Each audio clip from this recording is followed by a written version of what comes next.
आज हर देश का जवान की निगाहें आप पे हैं, आपके माता पिता की निगाहें आप पे हैं। इसमें से बहुत सारे भैया बहन होंगे, किसी के पापा, किसी के भैया, किसी के रिलेटिव, किसी के गांव के, किसी के चाचा दादा डिफेंस में रहे होंगे या वर्तमान में कहीं आर्मी में, पुलिस में, पैरामिलिट्री में जॉब कर रहे होंगे।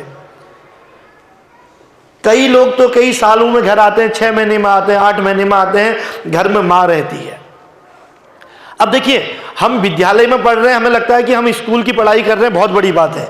लेकिन आप यहाँ पर भी थोड़ा सा अपना ध्यान दीजिए कि जो माँ आपको इस समय विद्यालय में पढ़ने के लिए भेजती है, उसका एक सपना है, उसका एक संकल्प है कि मेरा बेटा, मेरी बेटी 12th अच्छे से पढ़े, मेरा बच्चा अपने पैरों में खड़ा रहे।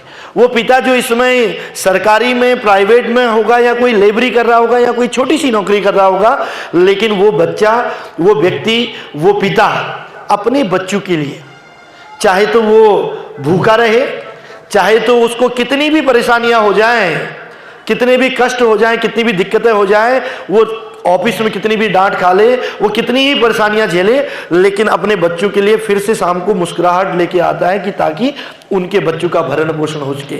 लेकिन माँ का अगर हम बात करें तो इस दुनिया में मुझे लगता है कि जितना बड़ा त्याग माँ करती है, उससे बड़ा त्याग भी कुछ नहीं हो सकता। माँ सुबह रोटी बनाती है, नाश्ता बनाती है, आपको तैयार करके भेजती है, और कैसी भी परिस्थिति हो, मैं कह रहा हूं किसी की माँ चूल्हा चौकी करती हो किसी के घर में, लेकिन माँ तो वो भी है। और किसने कहा कि बड़े घर में पैदा होने से ही बड़ा हो जाता है? किसने कहा कि अगर कोई आईएएस पीसीएस के घर में पैदा होगा तो उसका बच्चा आईएएस ही निकल जाएगा? ध्यान रखना, इतिहास उन्होंने ही बनाया है जिन्होंने अभाव देखा है, और मंजिल भी उन्होंने ही पाई है जिनको भूख और प्यास का एहसास हुआ है। और जो मिट्टी कंकड़ पत्थर में बैठना जानता है, वही हवा के रुख को मोड़ना जानता है। और जिसने गरीबी देखी हो, जिसने अभाव देखा हो, उसी के अंदर इंसानियत के भी गुण होते हैं। तो इसलिए एक तो जीवन में अपने आप को कभी गरीब नहीं कहना बेटा। कभी अपने आप को ये मत समझ लीजिए कि हमारे पास घर नहीं है, हमारे पास मकान नहीं है, हमारे पापा जी की अच्छी नौकरी नहीं है तो हमारी दुनिया खत्म हो गई। नहीं, दुनिया वहीं से शुरू होगी, क्योंकि पहली सफलता की सीढ़ी ही अभाव होता है।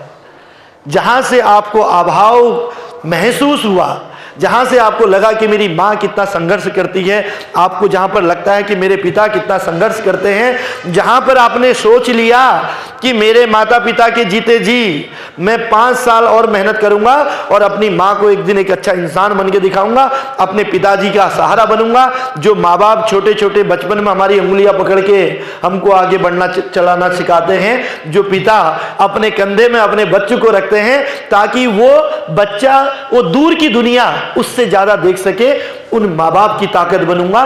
वो माँ बाप की ताकत आप तब बनोगे जब आपका फिजिकल, जब आपका मेडिकल, जब आपके भाव, जब आपका स्वभाव, जब आपकी बॉडी लैंग्वेज सकारात्मक दिशा में जाएंगी। और ये सकारात्मक दिशा में यही 13 साल का बच्चा, 12 साल का बच्चा, 10 साल का बच्चा जब संकल्प कर लेता है कि मुझे अपने माता पिता के लिए कुछ करना है, देश के लिए अपने आप हो जाएगा। राष्ट्र का निर्माण वहीं हो जाएगा जहां पर हमने अपने माता पिता के बारे में सोचना शुरू कर दिया। मेरा नाम सुमन है और मैं केशवपुरी से ही आती हूँ।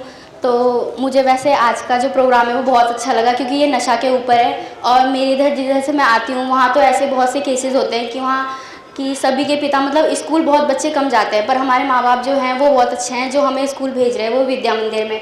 तो मैं धन्यवाद करना चाहूँगी आपका। और हमारे मतलब जितने भी जो पिताजी और हैं, मतलब औरों के भी जो पिता हैं, वो शाम को बहुत से नशा करके आते हैं, पर ऐसा नहीं है। हम जो मेरे पिता है वो तो बहुत अच्छे हैं, वो नशा मतलब 7-8 साल हो गए उन्होंने नशा छोड़ दिया है, पर अब वो हमारे मतलब अच्छे जैसे कि हम भविष्य में कुछ अच्छा करना चाहते हैं, इसलिए वो ध्यान दे रहे हैं अब हम पर हमारे जो समाज है वो बहुत मतलब आसपास के जो लोग हैं वो भी अभी नशा करके आते हैं, अपने बच्चों को बहुत कम विद्यालय भेज पाते हैं। और उनकी जो माताएं हैं वे बहुत मतलब ऐसे ही कबाड़ कुबाड़ ऐसी चीज़ों में अधिक से अधिक काम करती है, तो वो अपने बच्चों को मतलब पढ़ा नहीं पाते। और उनके बच्चे जैसे वो मतलब सरकारी में बच्चे जाते भी हैं, तो जैसे उनकी माताएं शाम को आती है तो वो बोलती है कि तुम विद्यालय गए हो, तो वो कहते हैं नहीं, क्योंकि उनके माँ बाप जाने के बाद वो बच्चे मतलब नदियों में खेलते रहते हैं। तो मैं यही कहना चाहूँगी कि अगर मैं कुछ बन गई भविष्य में तो मैं यही बोलूँगी कि पढ़ाई बहुत अच्छी चीज़ है, इसे सभी लोगों को करना चाहिए।